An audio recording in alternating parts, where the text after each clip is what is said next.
بعض دفعہ نماز میں یہ مسئلہ پیش آتا ہے کہ 4 رکعت یا 3 رکعت والی نماز کے قاعدے اولیٰ میں اتحیات پڑھنے کے بعد نمازی بھول کر درود شریف بھی پڑھ لیتا ہے، کبھی پورا اور کبھی اس کا کچھ حصہ۔ اب سوال یہ پیدا ہوتا ہے کہ آیا اس کی وجہ سے نماز دہرانی پڑے گی یا سجدہ سہو کرنا پڑے گا؟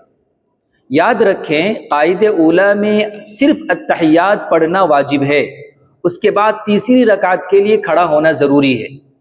اب اگر اتحیات کے بعد درود شریف اللہم صلی علی محمد سے کم پڑھا گیا ہے، اللہم یا اللہم صلی یا اللہم صلی علی، تو اس صورت میں سجدہ سہو واجب نہیں ہوگا۔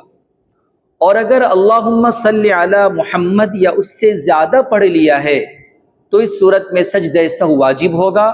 اگر سجدہ سہو نہیں کیا تو نماز ناقص اور ادھوری ہوگی۔ نماز کا وقت اگر باقی ہے تو اس نماز کو دہرانا ضروری ہوگا، اور اگر نماز کا وقت ختم ہو گیا ہے تو اس نماز کو دہرانا ضروری تو نہیں ہوگا، لیکن بہتر ہے کہ اس نماز کو دہرا لیا جائے۔